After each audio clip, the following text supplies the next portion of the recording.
it's not set in stone yet. Pressure may end up in the Kardashians. Take the feedback and incorporate that into what you're producing next. Gold. I want to work so that this is what it looks like all the time. Where was like that first tipping point where you were like, wow, we're really doing this? From South Bend to Evansville and everywhere in between, this is Get In, the show focused on the Hoosier State and the incredible stories happening here today. I'm Nate Spengel, founder of Get Indiana, and I will be your host for today's conversation. Today I'm joined by BAYEM, a 26-year-old modern pop artist and producer from Indianapolis, and he's heavily shaped by this city's music scene. His music has been featured on The Kardashians and the Hulu original show Sex Appeal. BAYEM was raised in a musical family. He absorbed elements of underground house, acid jazz, and neo soul, blending them into a futuristic pop sound. And we're gonna get to that later. We have the board all queued up. We're gonna listen to his song, and just you're gonna experience how I felt the first time I listened to his music. It's awesome. Right on. He has millions of streams and prominent features in film and TV. He continues to bring his Hoosier roots to a global stage. Today we're going to be talking about his Indiana roots and those early influences, his musical journey, and how you get a song on a Hulu original show or on one of the most popular shows in the world, right? And his future plans and vision for what's coming down the pipeline.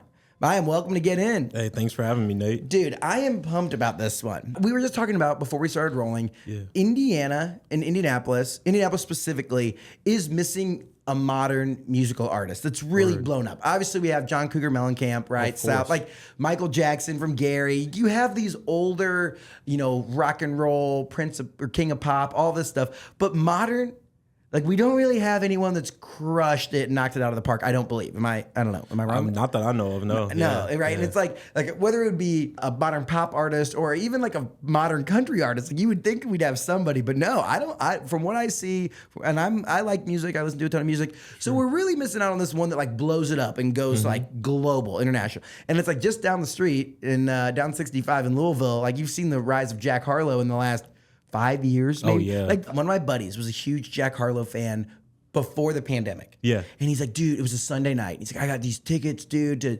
Jack Harlow at the Hi-Fi in Fountain Square. Like, it's not a very big venue. Oh, yeah. And I responded, I was like, bro, who's Jack Harlow? Yeah. It's a Sunday. Like, I'm not going to a concert. That happened. This was February, I'm pretty sure, of 2020. Yeah. Then COVID hits. What's Poppin' comes, like, also he blows up, and I'm still kicking myself to this day, and I always go to concerts. And like, even if I don't know the person and someone invites me, I'm like, I'm going, because you never know. Oh, you really who's don't. gonna just absolutely blow. And here, people are gonna remember this podcast in a year from now. Shoot. Man, when you're out there crushing it, even more than you already are, because you already are crushing it, like millions of that. streams, dude, Yeah, which right is on. hard to get. Now my side tangent is over, right? I had to tell that story, right? But tell me about where you grew up. You grew up in Indy, right? Yeah, so I grew up on the north side. Like, I went to North Central High School, Washington Township, pretty much like my entire upbringing, you know what I mean? It's kind of funny. A lot of the people that I know, at least in the local music scene, some of them I've known since elementary school, middle school, high school. But yeah, a lot of my forays into like jumping into music and stuff started while I was in school. Man, so you knew early on that this is what you wanted to do? Yeah, I mean, like, my dad's side of the family is super musical, you know what I mean? Like, from top to bottom, my grandmother, I remember growing up, going to church with her, and she's like playing the organ, leading the choir. So music was kind of always around, you know what I mean? I was trying to be a rebel. I was like, nah, I'm going to play soccer, or I'm going to do basketball, and just not jump into music. But for some reason, it just kept pulling me in until I finally decided, yeah, I think I'm going to jump into this, see how it goes. Yeah, but I feel like when people say like, oh, I'm going to jump into music, it's like playing in the choir or singing in the choir or playing at church or, like the pep band at school. Yeah. When was the moment where you're like, oh, I kind of want to do this as a career? Well, it's crazy like that you bring up pep band and stuff. I was never in pep band, but I grew up, you go into middle school and it's like, hey, what instrument do you want to play? And so I was trombonist and then, got into euphonium and then did percussion and stuff because drums is my first instrument. It was interesting because when I got to the end of high school, basically I had the opportunity to go play soccer in college, but I had a lot of stuff happen before then that kind of in my gut, I was like, this isn't where I'm trying to go. And so I got a job at a music studio randomly my senior year, like second semester of high school, right? And I was dead set on just producing for other people, managing other people, and being behind the scenes. But I remember one time, a buddy of mine that I was very close with, I wrote a song, was really unsure about recording it, sang it, and he's like, dude, we got to do something with this. And I was like, please don't show anyone. Well, he uploads it to SoundCloud without telling me. And I walk into school and people are like, yo, bro, that's pretty dope. You should like pursue that. So we go to the studio, he shows it to them, we record it, and within that month, we recorded like 14 songs for a whole album. I was just skipping school, going to the studio and writing songs. And I remember it was probably like a couple months after that, after the studio had a bunch of parties and showed my music to a bunch of people. They're like, dude, I think you should jump into this. And I was like, well, I'm not sure. They're like, you being sure doesn't really matter. You have something and you need to jump in and try that out. Man, okay, so you said don't show anyone. Yeah. Because a lot of times it's your art, and it's like, whether you're a poet or you're a music producer or whatever the thing is, you kind of get nervous about sharing that. Yeah. And like, so how was that feeling when you walked into school? Like, how were you feeling inside as you walked through and people were like, yo, this is pretty dope? Honestly, it was crazy because in a lot of ways, like, you know, at least at that time, I had a lot of social anxiety, you know what I mean? So I was friends with a lot of people, but anything past a certain point, I was like, yeah, I'm not showing people. So singing, bro, that felt so like vulnerable, you know what I mean? But to have people respond to it positively was kind of like a extra boost of like, oh, wow, maybe I should try this What out. was the first time you got on stage in front of someone? Like officially, that was last year. Last year. Yeah. Okay, so this was, 8 years then. Yeah. So you weren't singing in front of like large amounts of people. It was kind of like, okay, we're uploading the songs and people are listening to them. Pretty much. But it's like, okay, you graduate high school and you're like, I'm going to pursue music. Yeah. But like, it doesn't pay the bills right off the jump, right? No. So are you still working at the studio then, or like what were you doing while you're trying to make this music career like come to life? We're here in Broad Ripple, and my mother and her business partner own a coffee shop just north of here called Perk Up Cafe. Oh, yeah. no, your mother is a part owner in Perk Up? Yeah. I love that. That's a nice little spot, very intimate coffee shop there. Yeah, so dude, honestly, like I was just working at the studio and then just working there and just doing both of those things part-time. And then when I had time, I would just sit down, and I really had to get disciplined about, okay, I'm going to work on music every single day. But once I got into a rhythm of it, it was just dude, and that's the hard part, yeah. right? I mean, I see that with, creating content, things like this. It's yeah. when it's fun and you have the idea, easy. Oh my gosh. So, but it's like, okay, well, you want to make this a job, you got to do this every single day to get a little bit better. And when it's like, whatever's going on in your life, and you're like, bro, the last thing I want to do is like go work on the, and it's like, no, that's when you got to grind. Dude, honestly, like very early on in the process, like when I wasn't super confident in my ability to stick with it, like I was just always researching like, oh, what does this songwriter say, this, that, and the third. And one thing that I heard that really changed my perspective on it was there's this guy who'd been a songwriter for 20 years, and he basically said, if I wrote a song when I felt like it, I would never write songs. So he was like, you have to develop it as like a habit, you know what I mean? And at first that felt really daunting because I'm like, oh my gosh, I have to do this every single day. Now with where I'm at, I realized that like, okay, some days I'm working 15 minutes because I can get a song knocked out in that time. Other times it's like 4 hours. But me doing it consistently means that I'm not like putting the weight on my spirit of like, it's been weeks since I've written anything and I have no types of momentum and I need to sit down and make something now that feels special. You know what I mean? Opposed to, yeah, let me just dabble for like days on end and something will come out, basically. Where do you even start? Like, you sit down and you're like, I want to write a song today. Yeah. Where does it start? Honestly, I just kind of just sit down and just start messing around, because I've noticed in the past, I would always go, okay, last time I made a song, I started with the drums and that's what worked. Or this time I started with the singing, that's what worked. But then I would sit down the next time and try to do the same thing and it just wouldn't work. So I'm like, you know what? Me just doing it, I'll somehow find my way there. And that's pretty much just worked up to this point. Man, okay, so from Indiana, where did these influences come? So your grandma played the organ. Did you have other musical influences that kind of like affected your life and got you to where you are today? Definitely. So my dad has always been really into music, and then my mom, she's from Germany, so her upbringing in music was totally different from my dad's. So I grew up listening to a lot of like Euro disco, you know what I mean? And then with my dad, he was super into like funk and house and all that type of stuff. But the music that always really connected with me the most was whenever they would play like Phil Collins or Prince or Michael Jackson, because some of my earliest memories of music is like my dad had, the Phil Collins farewell tour, like the first one, he had like the live tour, like the CDs, right? Or the DVDs, my bad. Basically put him in and he'd be watching them, and I wasn't really paying attention, but I just remember seeing this guy on stage like, man, like something about this resonates with me. So that's really what stuck with me the most, is like that lane of music. A lot of people's first like foray into like pretty intense fun. It's like Tarzan. You hear Phil Collins on that. Dude, he goes wild. Yeah. That one. And What about like Lion King? Also, the soundtrack there goes hard, and it's like Definitely. if you like see a kid that's resonating with those, and you're like, okay, maybe the music might be their pathway. Yeah. My girlfriend, her nephew is Yeah. really into Lion King right now. Amazing And movie. every song he like, we're driving in the car, he's like, play this song, play that. And he has them all memorized. And He Yeah. sings all the words, and I'm like, so he's getting a drum set for his birthday for Awesome. sure. Oh yeah, Yeah. dude, I love that. And I think, those early inspiration, right, from the Phil Collins, the Michael Jackson, the Prince, has kind of had a resurgence in music. I feel like The Weeknd has kind of a vibe like that. And there's a Definitely. few other artists that have like really, a lot of synth, Oh, yeah. It's all fun. For sure.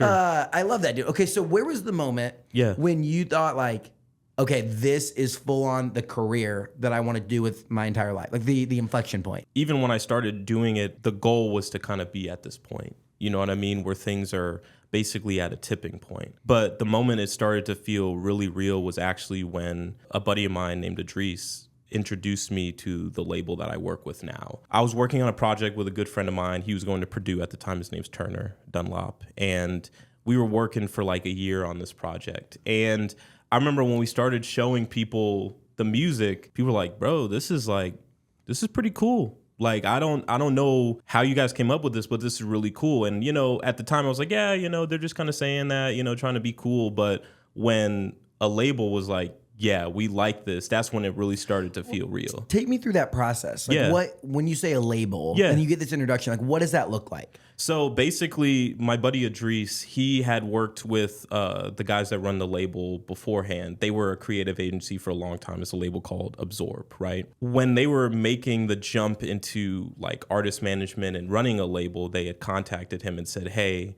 we're looking for artists. Do you know anybody? And Idris and I had built a relationship over the past couple of years, because his girlfriend, longtime girlfriend now, was somebody that I had met at the studio. I was kind of her assistant for a while, and she had done a lot of photos for my own music. And so basically Idris was like, yeah, I know somebody, sent them the music. I guess some of the songs connected. And then they were like, hey, let's set up a meeting. And so we went in, talked about, what are the goals? What are we trying to do with this music thing? Where are we trying to be 10 years from now? And I guess everything aligned, and the second time I hung out with them, they're like, hey, we want to put the paperwork together to sign you. And so what does that mean? They sign you, Yeah. and now you're signed to a label, Yeah. which is like, seems like a big milestone, Yeah, but it's definitely. like, okay, how does the rights work, right, with albums and stuff? Like, I'm just really fascinated by this. Yeah. And two, do you start making money? Like, do you have a salary? Are you on there? Like, how does that work? The beautiful thing is, and I'm super grateful for this, I had very close friends of mine who had signed to bigger labels. So it wasn't like I was coming into the process completely like green. You know what I mean? Like, I'd seen the advanced process, like, hey, we're flying you out this and the third. But my situation is very different because I didn't get an advance up front, which is beautiful though, because as soon as money started coming in, it was like, okay, we're splitting this right down the middle. So it's like a 50-50 equity split. Versus like your money starts coming in and it all goes to them to Exactly. pay back the advance that you took, right? Yeah, because the crazy thing about like advances and stuff, and I saw this with a friend of mine, is like, okay, say they sign you for $150,000. That doesn't necessarily mean that as soon as your music makes $150,000 that you start getting paid. Sometimes they'll go, okay, for every dollar that comes in, only 50 cents goes to the 150, which means that, okay, you have to pay back $300,000 before you see any money. It's really like, the label math is crazy, but I'm fortunate to work with people who are really just like above board, very straight up. So it's all been very transparent, and I'm very thankful for that. Because you only hear the Taylor Swift horror stories, Oh, right? 100%. When you're like, now you got to go record all your songs, in your own version or whatever. Yeah. Like, but it's also the other side is where you're trying to get the music career up off the ground, you don't really have that many options, right? Exactly. And it's like, okay, well, a percentage of something is better than nothing, and I get to be a musician full time now. So Exactly. so it's like, it's pros and cons for sure. Yeah, and they definitely try to get the bigger labels, or some people definitely try to get the Taylor Swifts when they're younger, because at 16, 17, you're like, oh, wow, this is just a cool thing to do. And it's not until you're in like your mid-20s that you're like, wait a minute.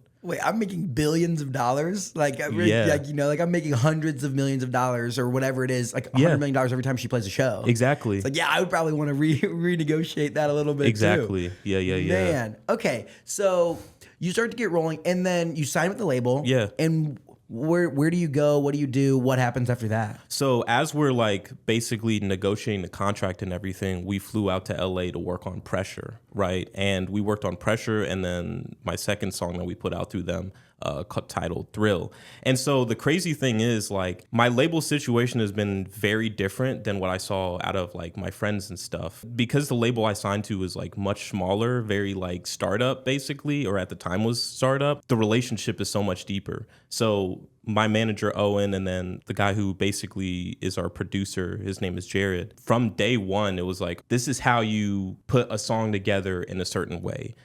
Hey, this is an amazing song that you have. This is how we can take it up a level. Basically, I was under their tutelage and still am, you know what I mean? So they're like music guys. Yeah, definitely. See, Owen, that's Owen is, cool because I feel like sometimes like you get the musician mixed in with the business guy. Of course. And like to have like almost like a mentor like helping you level up these songs, like that's super, super cool. Yeah, because I mean, like, Owen, who I work primarily with on the music, I mean, he was in a band for a long time, very successful band, and then went from that to working with the band Perry. So his depth of like industry knowledge and how to write compelling songs is just ridiculous, you know what I mean?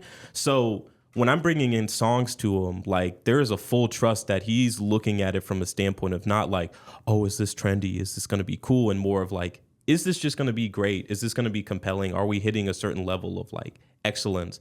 And being around him so much and like writing so much music and having him give me feedback on it has gotten to a point where when I sit down and write, I'm like, internally, does this hit that? You know what I mean? Because in the beginning, it's like, oh, I'm not really sure. But once I started to understand what the standard was, you can kind of internally know this is one or this isn't one. Now, there's still times where I'll send him a song that I don't feel like is it. And he's like, oh, yeah, this is it. But generally speaking, it's calibrated the way that I think about music. How many songs do you create in any given year? It's less now. It used to be that I would try to write like 2 to 3 songs a week. You know what I mean? And it wasn't just ideas, just like full-fledged. But now it's less. And the reason it's less is because it's like, instead of me throwing a bunch of stuff at the wall and seeing what sticks, now it feels much more intentional. You know what I mean? Let me write a song and bring it to a certain place. You know what I mean? Yeah. How do you put together an album? Like, how do you choose what goes on and in what spots on an album? So usually the way the process works is I'll write a song, bring it to Owen if I feel good about it. It's like, cool, that's an awesome one. Let's put that one, you know, in the stash. And you basically keep writing until you have a healthy amount of songs. Say you want to put out a 5-track EP or something like that. All right, let's have 30 songs, you know, because say you just go, okay, I want to put a 5-track EP out, and then you just write 5 songs. That's cool.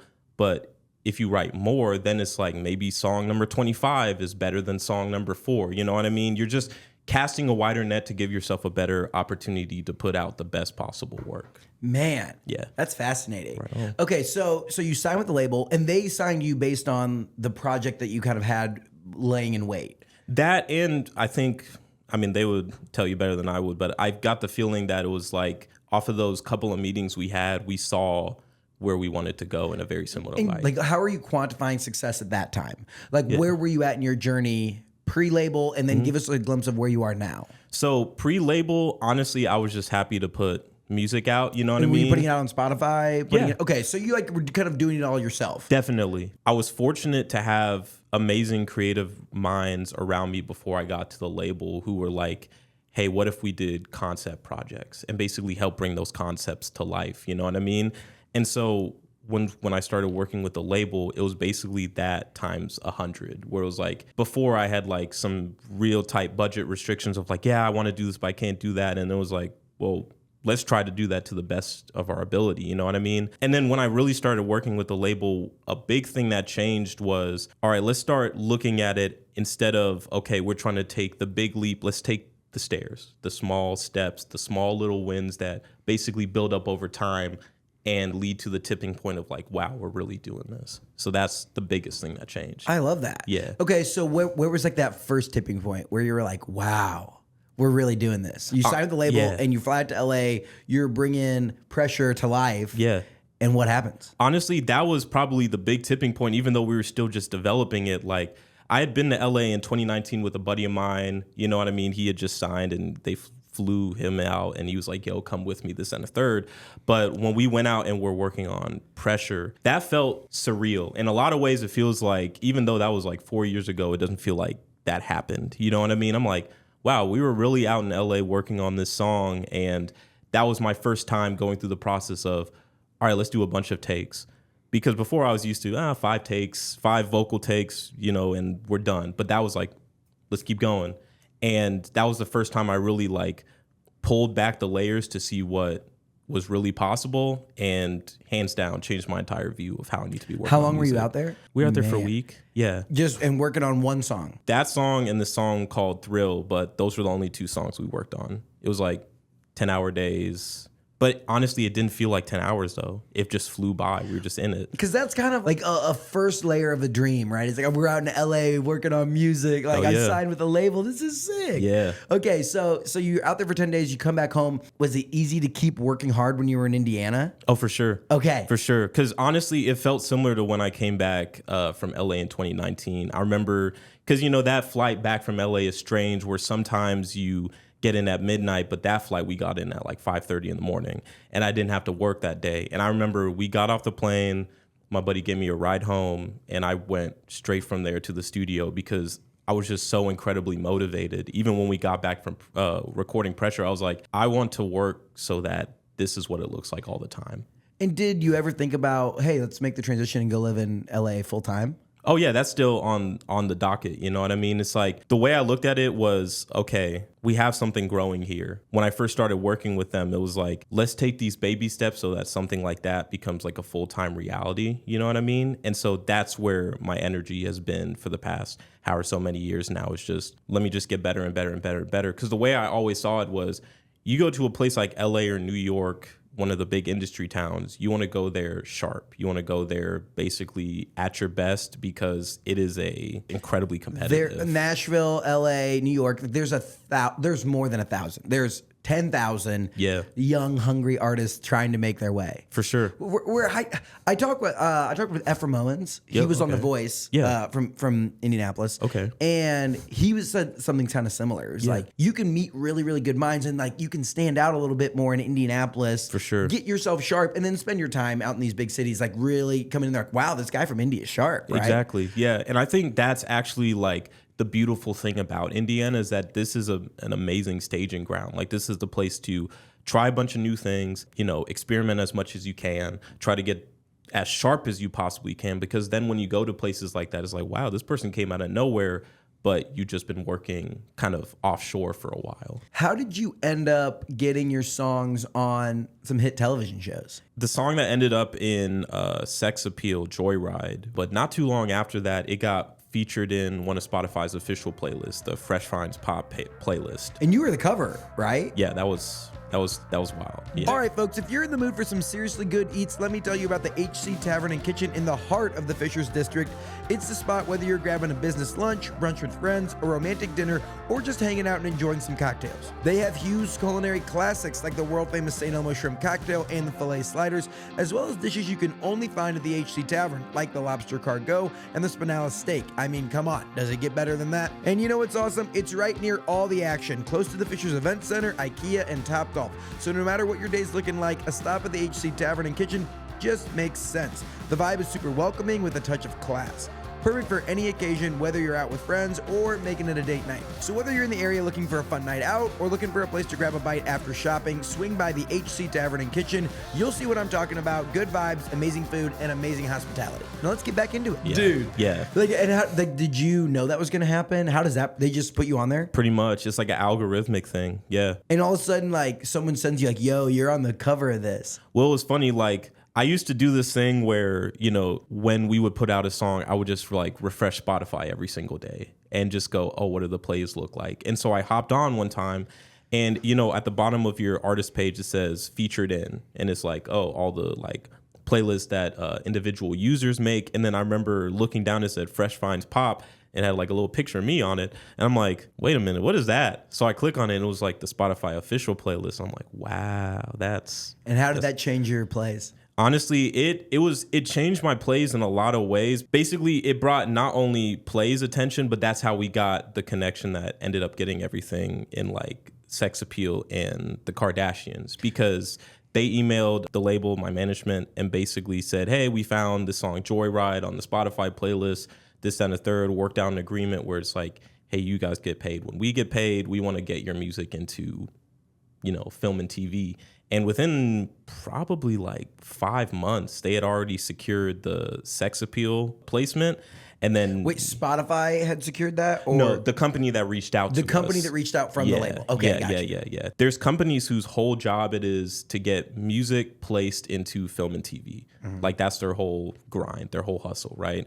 And so they reached out to us and said, hey, we'll do this. You don't have to pay us anything up front. It's like when the payment comes in, we just split it 50-50 and then go about our way, basically. And so, yeah, within like 5 months, they had gotten Joyride into Sex Appeal. And then a couple months later, I remember my manager talking to me and going, hey, it's not set in stone yet, but Pressure may end up in the Kardashians. And I'm like, all right, that's... all right. I mean, how do so you... They're earning their paycheck, right? Yeah. Like, holy... I'm like, how do you even like respond to that? Truthfully, it's like, well, that's And cool. it had at that point had the episode been released yet of Sex Appeal? Yeah. So it was like a Hulu original movie, and it had come out already. So it was like, wow, that's cool. And And like, what did you see some lift from that? Yeah, we saw a little bit of lift, and it also looked really good just from a standpoint of like, wow, you had your song in a movie. You know what I mean? It was a good like optical, Like a real thing. movie, right? Yeah, Like, that's pretty sick. Yeah, it was wild. Yeah. It was really wild. Yeah. Okay, so then fast forward. Hey, you might get in the Kardashians. Yeah. This was probably beginning of summer because I remember it was around the time of like the race and stuff. So there was rumblings about it. He's like, yeah, it may be a thing. It may not be a thing. I'm very much the type of person where I'll celebrate when we're across the finish line. So if it's like, hey, this might be happening, cool. It might not. Yeah, you don't want to get your hopes up until the ink dries, right? Exactly. I'm like, hey, I'll keep working until then. I'll keep working past that point. It's cool. Where were you when you got the call? I was in the studio working on some music that we would end up putting out later that year. Yeah, I got the call from my manager. He was like, yeah, it's in. Like, it's going to happen. Just kept working. And I remember the day it premiered, a friend of mine actually hit me up on Snapchat and was like, yo, I may be totally out of my mind right now, but I swear I heard your song in the new Kardashians episode. And I was like, yeah, that was it. And honestly, the next couple of months after that were crazy because it was like that pretty much pointed the arrow straight up, just 90-degree vertical. The Shazam started to go crazy. The play started to go crazy. It was like we're basically getting hit up on YouTube and everything. Like, oh, man, like, how do we miss this? And it was a really cool time. It was a really cool time. I mean, that's nuts. Again, what did that lead to? Like, what doors did that open? Honestly, it just helped the plays a bunch, you know what I mean? It definitely opened up the door in terms of like bringing more exposure because, exposure is always an amazing thing. That's kind of like the currency now is like getting more attention. Having more eyes on what we were doing when we started to release subsequent songs, them getting to certain milestones was just happening faster and faster. It was an amazing time for sure. And at that point, you had never performed in front of anybody. No. Wow. Yeah. When did you realize that you're like, oh, you know what? Might need to go do a show. That was something that we had been building up to for a couple of years. I actually had my first shows last year. The Hi-Fi has like a smaller venue on top of it called the Lo-Fi Lounge. Yeah. And so we did like a 2-week residency in there, and it was an amazing time. It was really cool. Tons of people out there supporting. Yeah, so the first one we did like RSVPs where it was like free, like a free show, and that one we basically packed it out on the RSVPs, and then the next week after that was ticket sales, and then we sold it out. And to play to 2 sold out rooms as my first shows, it was crazy because I felt like performing was something I would enjoy. I just didn't know I was going to enjoy it that much. Because in a lot of ways, like I like to be kind of out there, I like to be kind of eccentric, I like to talk, and to be up there and have that be a situation where it's like, oh, all that stuff you enjoy doing, do that except times whatever. It just felt very natural. Where's your dream venue to play here in Indy? Gamesbridge. Oh, that would be sick. For sure. That will be sick. Oh, dang. Right it on. will right on, be sick, right on, man. Right on. Okay, so from there, where did you end up playing? We had done those 2 shows and it was like, all right, cool. The next goal is to open up for somebody, you know what I mean, who's coming through town. But it's something that we spoke about before we started recording. Indianapolis is more so like a country, more a rap town, you know what I mean? And so there wasn't a bunch of like mid to smaller level pop artists coming through, because the pop artists that come through here are the biggest in the world. I mean, Taylor Swift basically had people hanging out in the parking lot of Lucas Oil Stadium. I mean, you couldn't hear anything. You couldn't. It was I mean, bullshit. Dude, I was down in Fountain Square, and it felt like every place I went into is like, I don't know about you, I'm feeling. I'm like, bro, I've heard Taylor Swift so much in that weekend that I felt like I knew her personally. Dude, you it know was what I fire, mean? too. It was crazy. Like, I loved it. Like, I was down there, like, asking people how far they came. Yeah. Like, how far did you travel in to see Taylor Swift? Yeah. Denmark was the furthest one I'd found. Really? Someone flew from Denmark to Indy. Yeah. It really is a spectacle whenever she shows up somewhere. I mean, the whole city basically shut down. It was bigger than All-Star Weekend. Yeah. Like crazy. It's insane. I'd never seen something like that like in person before. And to see, I'm like, wow, their traffic has changed because they want to see someone do what? She did what, 2 shows? 3 shows? 3 shows. 3 shows. Friday, Saturday, Sunday. And what, sold them all out, right? Sold them all out.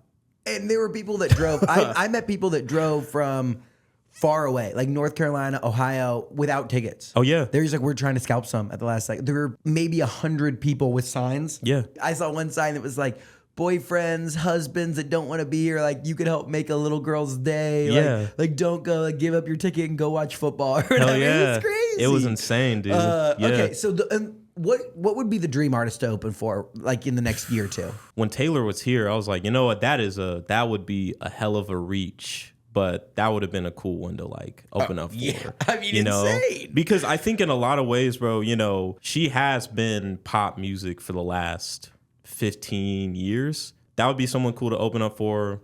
Post Malone, definitely. I feel like he's in his new country phase, which I very much enjoy. Oh yeah, it's good stuff, dude. It's great. He might be the most versatile like musician. Oh, 100%. He's really, really good. That song that would be a really, really good one. Oh, for sure. That song that he did with Morgan Wallen. I had some help. Fire. Dude, that put me on to Morgan Wallen. Like last night, that is an amazing song. Dude, also bro. fire. Yeah, bro, you're speaking my language. Bro, hey. I love country music. Yeah, I love the fact that like country music has had this resurgence, and it's like, I think for a long time people were like, oh, I don't really like country music. I'm like, some of the best songwriters exist in the country music space. You know what I mean? And there's like the whole debate of like pop country and like yada yada. And it's like, but there are some really talented songwriters and some really talented. That's not all just about trucks and beer. Exactly. For sure. And I feel like if you look back through history, like country music has always kind of like been in that pop sphere. It was just only for a while there that it kind of like went out of it and was kind of trying to find its identity, but I feel like country is like 100% back. Well, probably because too, it's like the radio, like with Morgan Wallen, Post Malone, you have it crossing over. For and sure. There's like Taylor Swift started as a country music artist, and Definitely. then crosses over. Beyonce drops their country album. Oh yeah, like, come on, yeah, country music is hot. It is. Okay, so who did you end up playing for? I opened up for this guy named Ricky Montgomery. We planned like a mini tour. And so we were doing LA, Nashville, and then we finished out at the Hi-Fi back in December.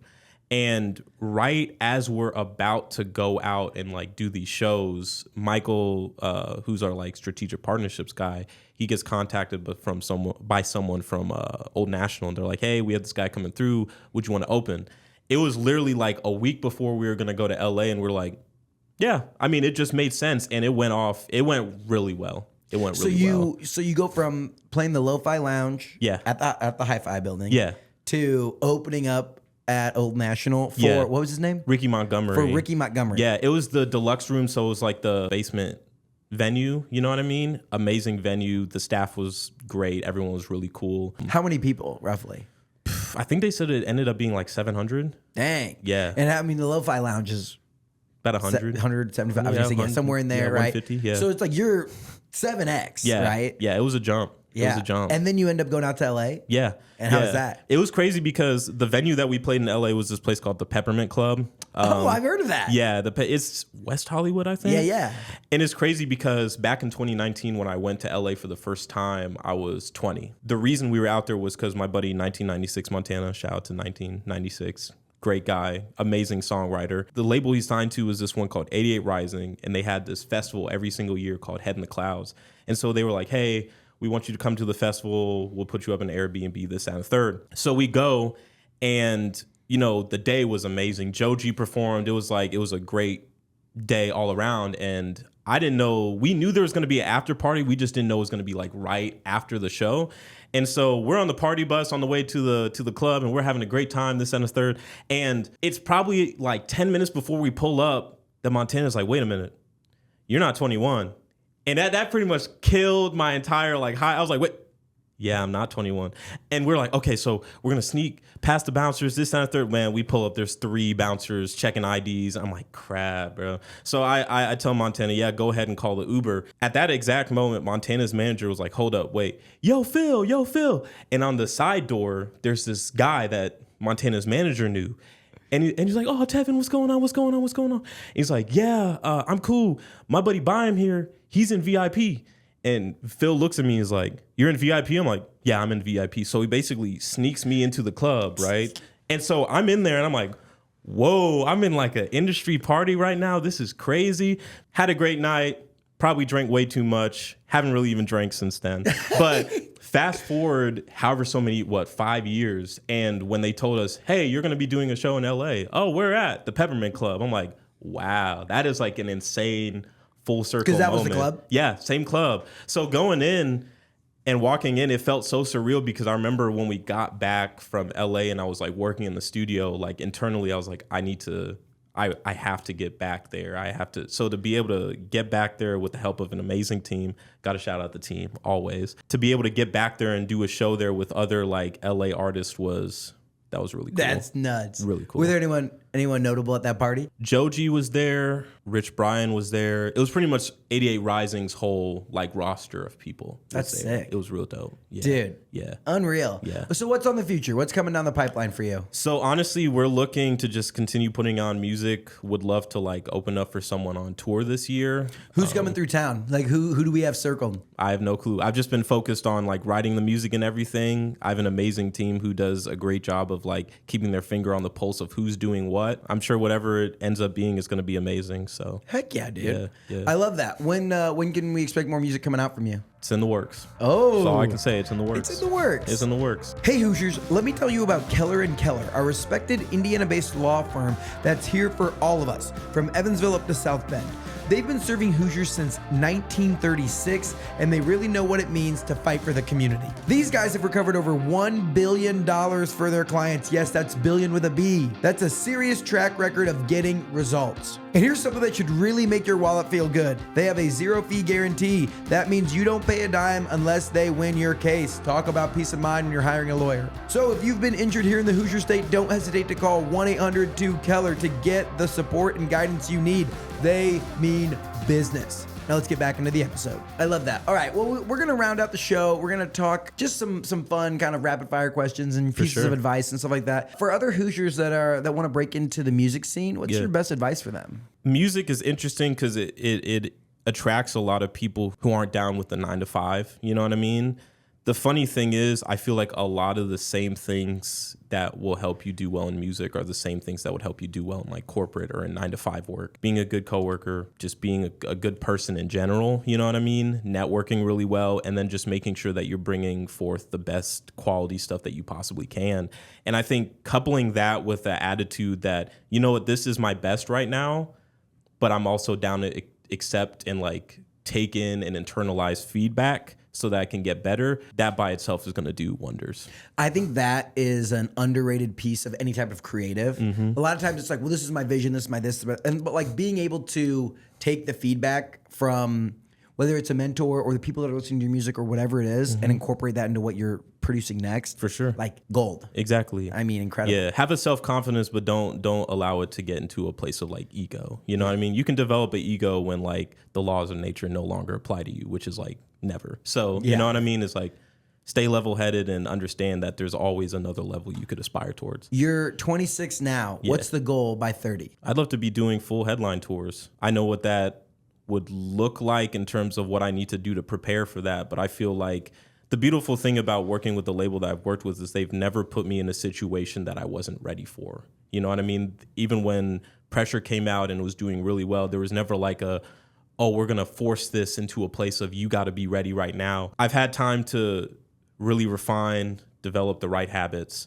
And so when I'm looking at 4 years from now being 30, I know I'll be able to handle whatever comes. Is the next milestone you're looking to cross off like open for someone coming through town? Well, honestly, it would just be opening for someone on tours. Who's that? Like who are we eyeing there that would be fun? You ever heard of the band Nightly? I would love to work with them. Amazing pop music. It's kind of like the 1975 a little bit. Yeah. Yeah, like that lane would be cool. But like I said, I'm honestly just really open because the funny thing is every time I've gone, oh yeah, I want to do this, something completely different from it has popped up and I'm like, let's try this out. And it's worked really well. So, well, nightly, if you're a listener to the Get In podcast, we got 4+ million streams on Spotify. We're ready to open for you this upcoming tour in 2025. Let's make that happen. Right on. Hey, let's clip that and see if we can get some traction. That'd for sure. What other musicians do you get inspiration from? I love Harry Styles, man. That Fine Line project is phenomenal. Groovy. Yeah, for incredibly so. It felt like when I heard Fine Line, like the entire project reminded me of like being a little kid listening to like Michael Jackson and Phil Collins. It just had that timeless feeling to it. Yeah, I'd say that's like my number one right now. Okay, this question is brought to you by our friends at Orr Fellowship. They're a great organization here in Indiana helping develop young business leaders across the state. What advice would you give to your 22-year-old self? Walking your own path will always get the best results for a long time. And I think it's just a common thing in human beings. You know what I mean? It's like, oh, this person's not doing it that way. Should I be doing it this way? It's like, look, I think when you step out into doing any type of creative venture, you're almost stepping out into the wilderness a little bit, kind of trying to build your own trail. I would just tell my 22-year-old self, like, just keep going down the path of just being authentic and being real to you. Don't worry too much about, oh, what I'm doing doesn't look like what that person's doing. It doesn't have to. It just needs to look authentic to you. That's all that matters. Hey, man. I love that, man. Yeah. And just keep on the path. Exactly. Heck yeah. Describe your music in one word. I'd say universal. And the reason I say that is because I feel like outside of maybe one song, I feel like there's something for everybody. Oh, you're not into R&B music? Well, there's a pop song for you. You're not into pop songs? Well, there's kind of like a harder, almost like pop rock song for you. You know what I mean? I feel like that's the one thing that has felt really cool is seeing all these different types of people who aren't normally in the same room be into the music. If someone is just discovering your music, give them a 1, 2, 3, play this, play this, play this. Pressure, Remember, Regrets. Pressure, Remember, Regrets. Mm-hmm. Sounds like a crazy weekend. Oh, 100%. Right? Yeah. What's your go-to pump-up song? Probably some trap music. I'll probably put some Future on. If I'm feeling extra cranked out, it'd probably be some Slipknot. Yeah, you know what I mean? Slipknot? 100%. Oh, like, dude, if I'm you're going gonna out, cause a ruckus. Oh, 100%. Like you've got to be careful listening to Slipknot in the car. That's a speeding ticket waiting to happen, bro. Yeah. That's like, sir, have you been drinking tonight? No, just been playing Slipknot, bro. Yeah. I'm gonna get off with a warning if I show them the Slipknot for sure. Yeah, I definitely. love that. Hell yeah. Okay, easiest musical instrument to play, hardest musical instrument to play. I think the learning curve on the piano is pretty easy. I think drums is the hardest. I also agree with this. Yeah. So I'm currently working with Artist Development Studio. They're up in Carmel. Cool. And I'm doing like a 5-part series where I learn how to play drums, bass, guitar, keyboard, sing, and I'm going to release a song. Awesome. Like it's going to be a swing blues song all about Indiana. That's cool. And I had played drums in middle school band. For sure. It was great. Yeah. They put me on the kit. Yeah. Right?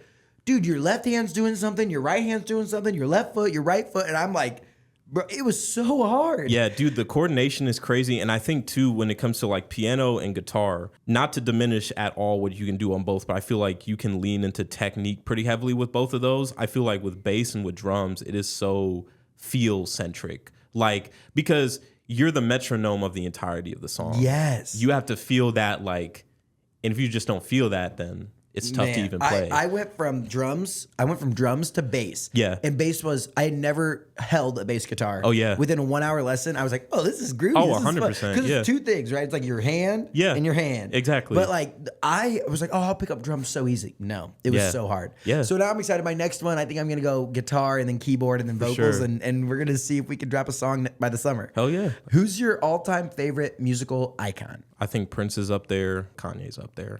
Dude, he really is.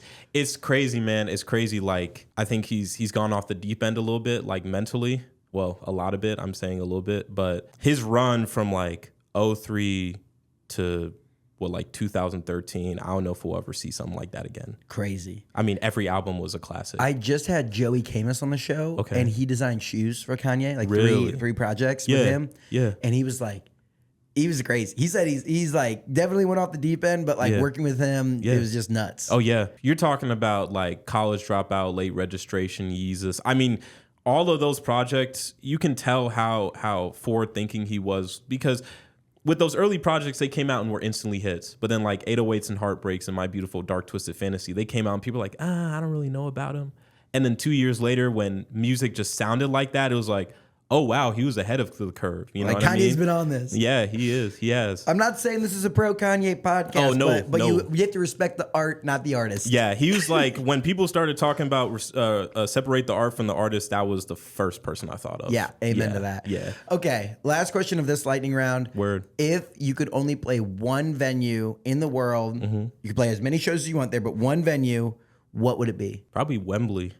Wembley in England. Dude, that'd be nuts. You know what I mean? That's good. Yeah. I would also, other good answers, I mean, Red Rocks. If you just have a residency at Red Rocks would just be nuts. Dude, that venue is insane. Yeah, I saw, Bill Burr's comedy special. At Red Rocks? Yeah, Red Rocks. I didn't see it in person, but he put it out on Netflix. I love that. It's good. Okay, it's good. Respect. Yeah. Okay, I asked these questions to everyone that sits in the chair. For sure. What's something the world needs to know about Indiana? Some of the most forward-thinking ideas that you're currently consuming have come out of Indiana. Oh. I mean, Chipotle, the founder of Chipotle is from Indianapolis. The guy that was the CEO of McDonald's when they had like 24-hour breakfast and everything and that, he graduated from North Central High School. He's from Indianapolis. Just Indiana in general. I mean, the basketball players by themselves, you know what I mean? It's like, you'll see these people on the world stage and it's like, wow, these people are doing crazy things. And it's like all roads seem to point back to here, which you wouldn't expect, you know what I mean? But Steve Ells. Yeah.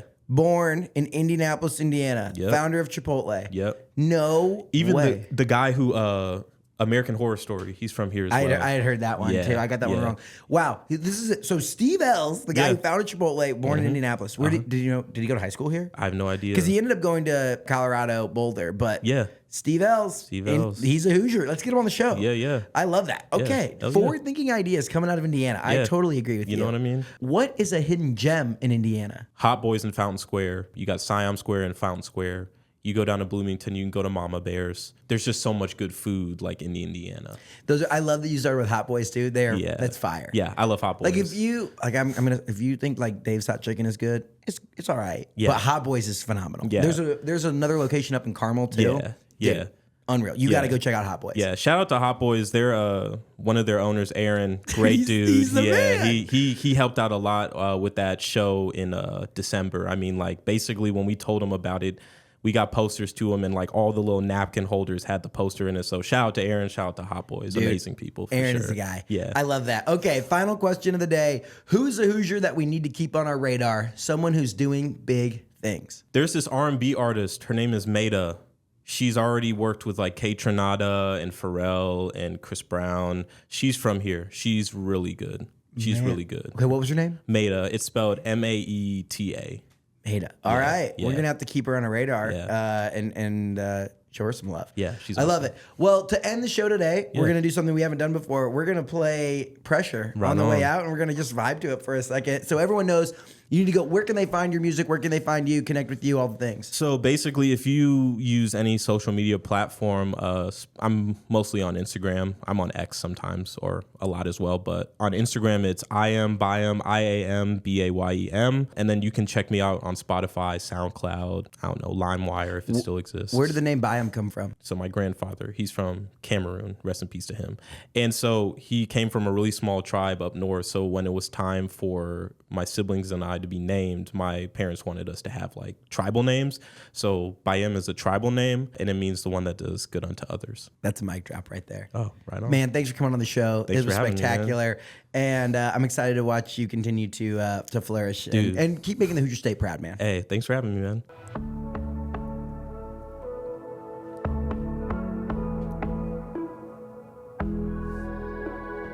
I feel complete, thinking back to when things were simple.